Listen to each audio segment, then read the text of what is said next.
Assalamualaikum warahmatullahi wabarakatuh. Baiklah teman-teman, kali ini kita akan berbagi pengalaman tentang cara mudah dan murah melakukan perawatan pohon buah yang ditanam di dalam pot atau yang lebih dikenal dengan istilah tabulam pot. Nah, ini adalah pohon putsa atau apel India, usia sekitar 3 bulanan dari awal tanam. Besaran bibit seperti di foto. Dari awal tanam, suplai nutrisi pohon hanya berasal dari dalam botol ini. Limbah jeroan ikan,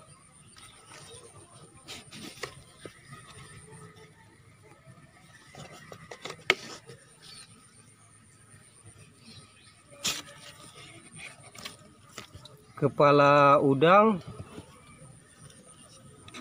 cangkang kepiting, dan limbah-limbah yang mengandung protein kita masukkan ke dalam botol ini.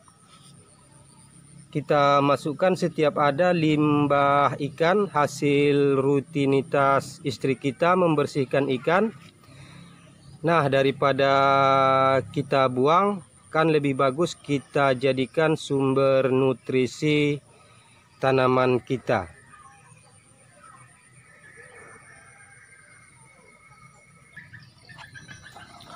Botol aqua isi 1500 ml. Kita kasih lubang yang banyak seperti ini.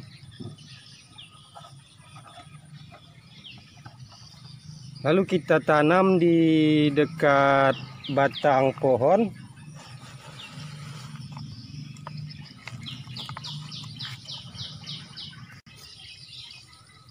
Lalu kita masukkan limbah ikan atau limbah daging.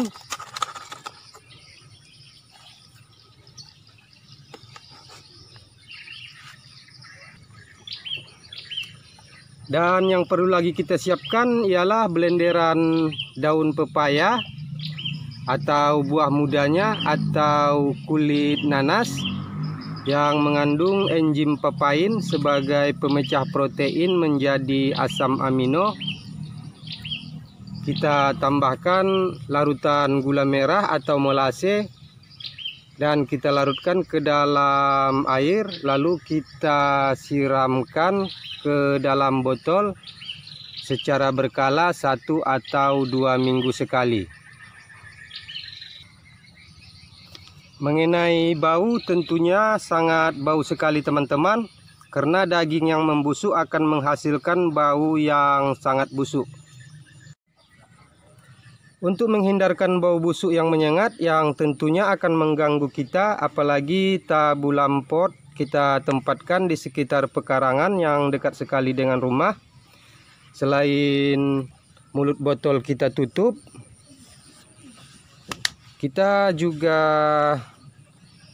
siram secara berkala dengan cairan nitrobakter. Cairan nitrobakter ini dapat menghilangkan bau dengan cepat. Selain penghilang bau, cairan nitro yang kita biakkan dari tanah bawah kandang ayam ini bukanlah murni berisi bakteri nitrobakter. Selain nitrobakter, ada rekan kerjanya yang bernama nitrosomonas dan mungkin juga bakteri lain yang ikut berkembang biak.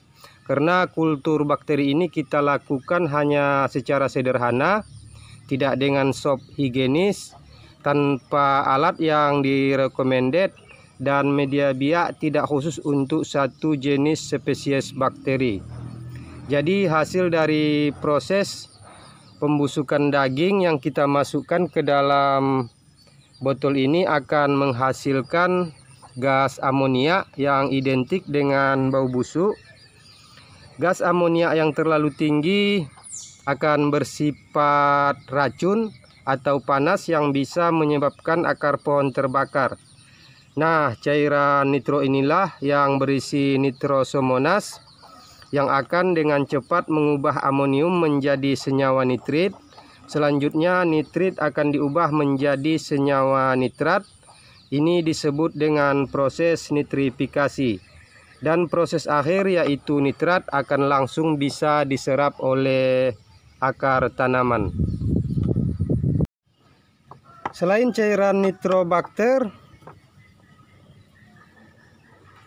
kita juga aplikasikan ke dalam botol ini larutan PSB. PSB ini dihuni oleh bakteri Rhodobacter. Bakteri PSB ini selain dapat melakukan fotosintesis juga bisa memfermentasi. Bakteri PSB ini juga dapat melakukan fiksasi nitrogen dan karbon dioksida serta sintesis tetrapiroles, klorofil, heme, vitamin B12 dan mendetoksifikasi sejumlah logam. Rhodobacter mampu mengikat nitrogen dari udara dan mengubahnya menjadi amonia. Dan amonia hasil dari pembusukan daging di dalam botol ini akan diubah menjadi nitrit dan nitrat. Selain itu, ikan atau hewan lainnya yang memakan tumbuhan yang mengandung sulfur akan menghasilkan senyawa sulfit atau hidrogen sulfida pada kotoran atau daging mereka. Sulfit apabila tidak dioksidasi menjadi senyawa sulfat akan bersifat racun bagi tanaman. Bakteri Rhodobacter pada larutan PSB ini dapat mengubah senyawa sulfit menjadi senyawa sulfat, dan sulfat akan menjadi sumber unsur bagi tanaman.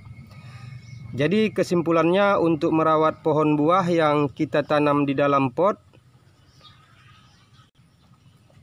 akan sangat mudah bila kita tahu step by stepnya. Artinya walaupun sumber nutrisi yang kita aplikasikan masih berupa bahan baku mentah, tapi dengan kita barengi pemberian mikroba yang cocok, itu akan menjadikan tanaman kita tumbuh subur, berbuah lebat, dan tentunya buah yang dihasilkan berkualitas. Demikianlah teman-teman sekilas info perawatan tanaman dalam pot. Semoga bermanfaat. Wassalamualaikum warahmatullahi wabarakatuh.